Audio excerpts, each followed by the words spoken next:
Welcome back students to your biology class. In the last few sessions we were learning about asexual reproduction and various methods of asexual reproduction. We saw asexual reproduction is a type of reproduction which involves a single parent. And these are the different types of asexual reproduction which we had discussed in the earlier sessions. Fission, where the parent organism splits or breaks into two or several organisms. Budding, where a small outgrowth called bud occurs in the body of the parent organism and later it gets detached and grows into a new individual.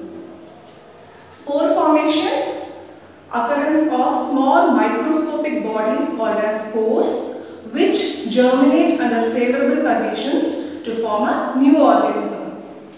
Regeneration, as I told you, it is not an exact method for asexual reproduction, but here accidentally sometimes the body parts of organism gets cut and they have the capacity or the tendency to regenerate and grow into a new organism. And fragmentation, here again the body of the parent organism cuts and each fragment or the cut part can grow into a new individual. And today we are going to discuss about vegetative propagation. Vegetative propagation is also known as vegetative reproduction. And vegetative reproduction is observed only in case of plants. How do we define vegetative propagation? It is a type of asexual reproduction where new organisms or new plants are formed from vegetative parts of a plant. And what do we mean by vegetative parts? It is none other than roots, stem and leaf. So when we are able to obtain new plants from these vegetative parts, then it comes under vegetative reproduction. In case of roots, which are the plants which can be propagated through roots? Examples are dahlia and sweet potato, asparagus and many more. You can just refer your book. Stem, these are the underground stems which we have learned in the earlier classes. Just try to recollect. Potato, ginger, turmeric and through leaf, bryophylla.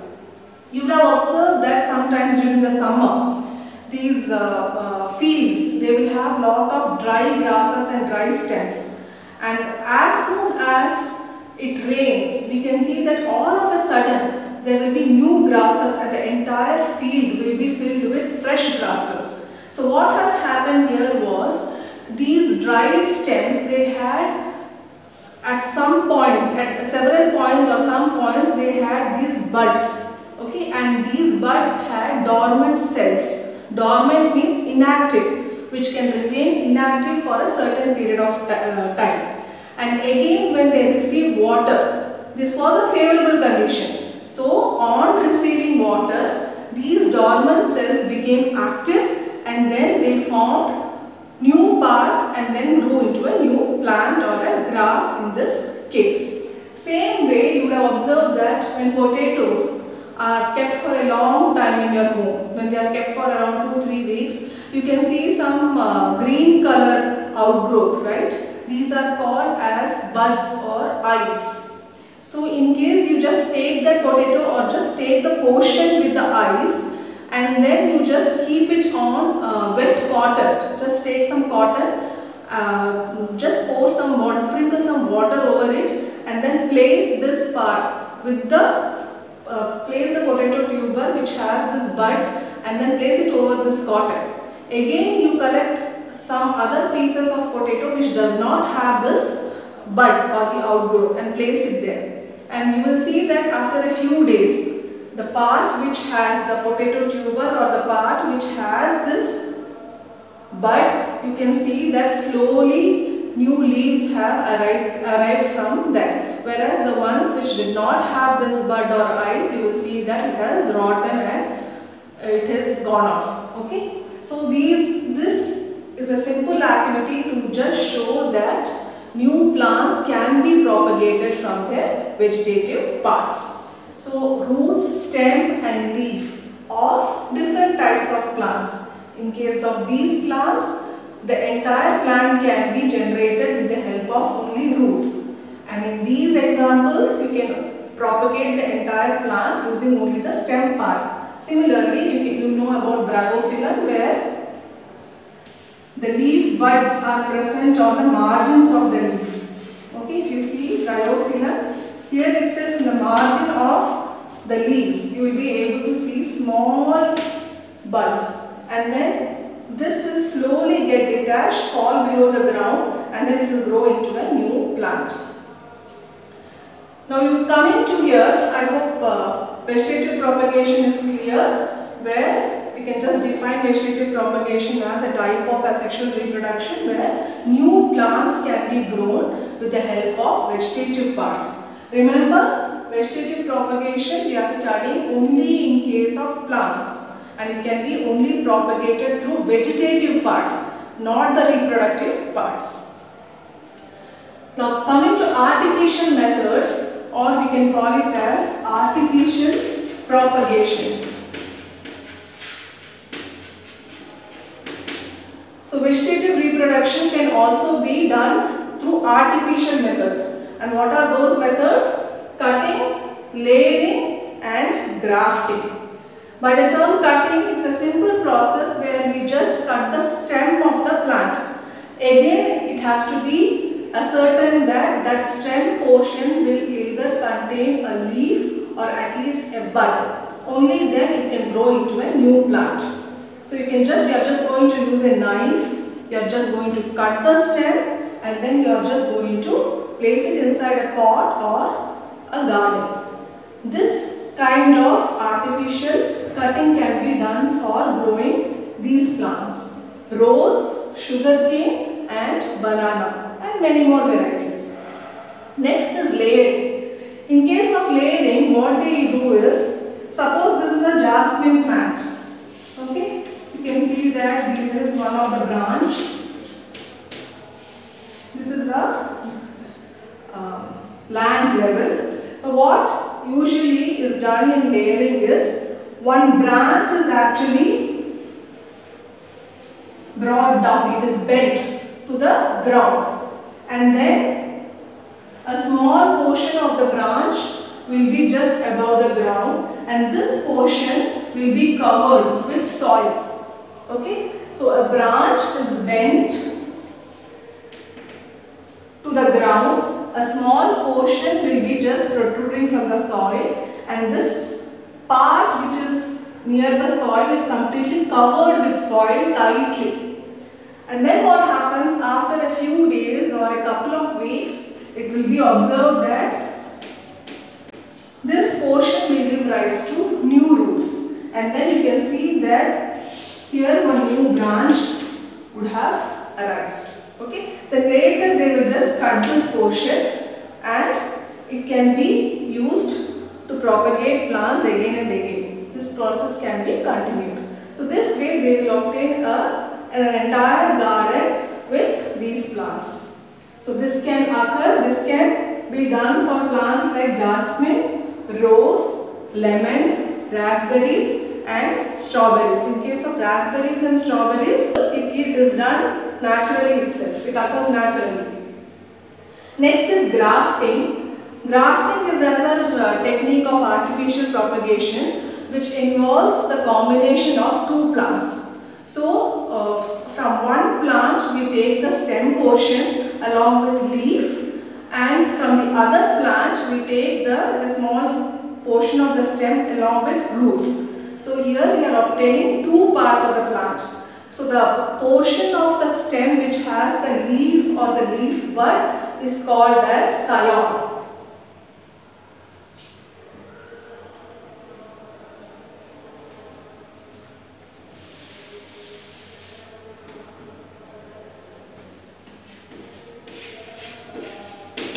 S-C-I-O-N. The portion of the stem which contains the leaf or the leaf bud is termed as scion, and the other portion which contains the root is called as stalk. S-T-O-C-K, stalk. Now the cutting is made in such a way that if this is the scion portion, a slant cut is made. Okay. Similarly, just when you join these building blocks and all, no, the stalk portion, another slant cut is made so that it can be joined properly, and this is joined together tightly. Okay, and a tight knot is put across this joint. It can be done with the help of polythene cover. A nice tight knot is made. This will prevent any kind of contamination or any infection. Then after a few weeks, you can remove it and you will see that both the plants at this place it has joined, and then this will grow into a new plant. Okay. So under artificial methods, cutting can be done where we are just cutting a small portion of the stem along with the bud. Layering, where we are just bending the branch of the plant to the soil, and then grafting, where we are taking the portions of two plants, one with the one stem portion with the leaf and the other stem portion with the root, and then we are joining it to obtain a new plant. Remember, in all these cases where it is done artificially, it is not that 100% results are obtained. There are chances that some of them might be successful, the other might not be successful also. Okay. So coming to, I hope these points are clear to you. And what is the use of these artificial methods? It helps in producing the plants quickly. Like just take the case of this grafting. We know that usually in case a plant, an older plant, the stalk is taken from an older plant and the scion is taken from an younger plant, you will see that it will start flowering and giving fruits more quickly, because already the stalk belongs to an older plant. So everything is already there, so the number of years or the time can be reduced to give rise to produce new flowers and fruits.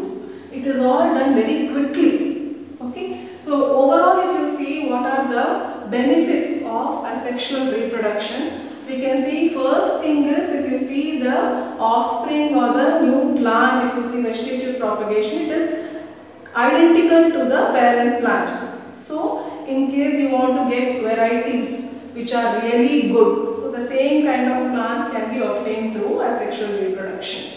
Then large number of plants can be produced within a short period of time.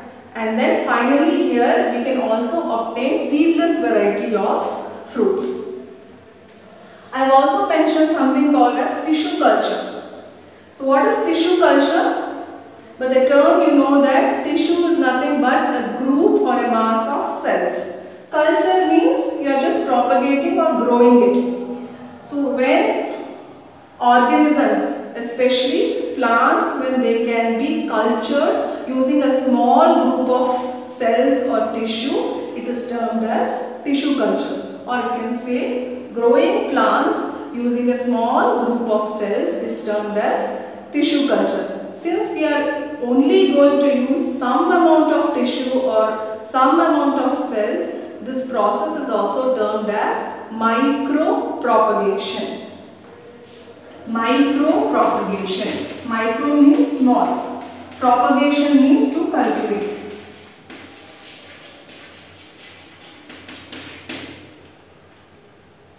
So growing new plants using small amount of tissue or small amount of cells is termed as tissue culture. Now what exactly happens in case of tissue culture? This is also done using artificial methods at the beginning. So here we need something called as the culture medium, and this culture medium will have all the required nutrients as well as plant hormones which are needed for the growth of the plant. So initially small amount of tissue is introduced into a culture medium, and then after a few weeks you will see that the tissues have divided, multiplied, and then you get a mass or a ball of cells which is termed as callus. Now this callus is introduced into another nutrient medium which will help in the formation of roots. So again, after that, after a few weeks or a few days, this again is taken and then introduced into the third type of culture medium which has the essential nutrients for the growth of shoot. And then finally, when all these organs are developed properly, we get these small plantlets, and these plantlets, according to their requirement, they can be either shifted to pots or nursery. And as I told you earlier, here also if you are taking around 100 plants, there is a possibility that only 40 to 50 might grow. The remaining may not even reach the second or the third stage. So all these artificial methods, you have to remember that it is not 100% successful. Okay, but only advantages we can have a large number of plants produced because it occupies less space, as well as the time is also very less. Time taken is also very less. So tissue culture is also another way of propagating plants with the help of small amount of tissue. So it is also termed as micropropagation. I hope all the concepts, all the different methods of asexual reproduction are clear to you. Go through the earlier videos, try to revise them again and again. And in the next session, we will start with the next type of reproduction, which is sexual reproduction. Until we meet in the next class, goodbye children.